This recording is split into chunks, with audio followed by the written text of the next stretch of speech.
আমাদের এখানে যারা আছেন নরুন ও প্রবীণ প্রজন্ম যারা আছে, আমরা চলে গেলেও আমরা কেউ যদি মিসিং হয়েও যাই, আমি আশা করব তাদের হাত ধরে এই প্রতিষ্ঠান যোগ যোগ ধরে এগিয়ে যাবে।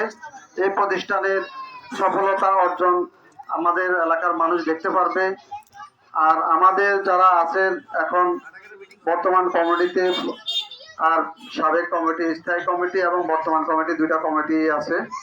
আমি আশা করব কেউ হিংসাত্মক চিন্তা না করে সবাই সবার মতো করে কাজ করে এই সংগঠনকে এগিয়ে নিয়ে যাবে সামাজিক সকল কাজের ঊর্ধ্বে।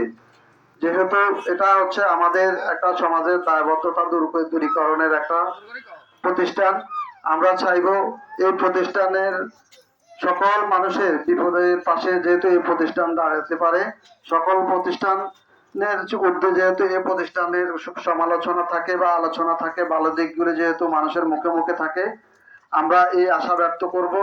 আর বিশেষ করে আমাদের তরুণ প্রজন্ম যারা আছে তারা দেখতেছি ইনশাল্লাহ আমাদের চাইতেও অ্যাক্টিভ। আমরা যতটুকু কাজ করতে পারি নাই তারা এটাকে আরো বেশি ত্বরান্বিত করতেছেন সকলের মাঝে। আমি এই আশা ব্যক্ত করে আমি চাইব যে আসলে আমাদের এই প্রতিষ্ঠানটা যারা আমাদেরকে তিক্ত দাক্ষিণ্য করেছেন তাদের এই কথাগুলি যেহেতু মিথ্যে হয়ে যায়, তাদের এই কথাগুলি যেহেতু পরিত্রাণ আমরা পেতে পারি এই কথাগুলি থেকে। আর আমাদের এই প্রতিষ্ঠানটা আসলে আগে যে যখন, এখন তো সরকার প্রত্যেকটা ওই 1 থেকে এসএসসি পর্যন্ত বিনামূল্যে বই দেয়। আমাদের এই প্রতিষ্ঠান থেকে যারা গরিব দুঃখী ছিল, বই কিনতে পারতো না, আমরা চেষ্টা করেছি তার ঘরে বই পৌঁছায় দেওয়ার জন্য। যার কাগজ কলম কেনার সামর্থ্য ছিল না, আমাদের এই প্রতিষ্ঠান থেকে আমরা চেষ্টা করেছি। হয়তো কেউ কেউ পেয়েছেন, যারা পেয়েছেন তারা হয়তো অবশ্যই বলবেন। তা আমরা চেষ্টা করব এর চাইতে আরো ভালো কিছু করার জন্য।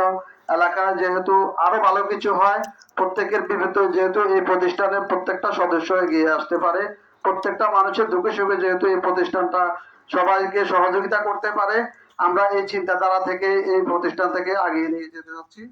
সবাই দোয়া করবেন আর সবাই সহযোগিতা লাগবে। যারা ছোট ভাই বা বাদে যারা আছেন, আমার রিকোয়েস্ট থাকবে, আমরা যদি কখনো কোনো কারণে পিছিয়ে যাই, বয়স বা বিভিন্ন কারণে আমাদেরকে হয়তো কোনো একটা সময় চলে যেতে হবে, হয়তোবা এই যে এখন আমাদের ফারুক ভাই চলে গেছে এই প্রতিষ্ঠানের, উনি হলো জন্মলগ্ন থেকে প্রতিষ্ঠার মূল নায়ক ছিলেন ওনারা। তো উনি চলে গেছে, তার মানে এটা না যে আমাদের এই প্রতিষ্ঠানটা বন্ধ হয়ে যাবে। আমি চেষ্টা করব তরুণ প্রজন্ম যারা আছে সবাই যেহেতু এই প্রতিষ্ঠান থাকে আগিয়ে নিয়ে যেতে পারে, যেহেতু কোনো কারণে এই প্রতিষ্ঠানটা বন্ধ না হয়ে যায়। যেখানে সবচাইতে বেশি ধন্যবাদ দেওয়া দরকার আমার জাকির মামাকে, উনি অনেক দূর থেকে এসে আমাদেরকে আজকে অনুষ্ঠানের জন্য উৎসাহিত করেছেন।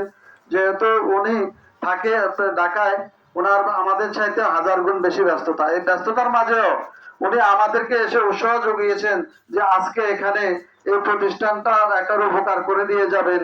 উনি আসবে বা থাকবে, বা ওনাকে আল্লাহ দান করুক, নেক দান করুক, এই দোয়াটাই করি। যেহেতু উনি সবসময় আমাদের মাঝে এসে আমাদেরকে এভাবে উৎসাহ দিয়ে এই প্রতিষ্ঠানটাকে সফলতার দ্বার প্রান্তে নিয়ে যেতে পারে।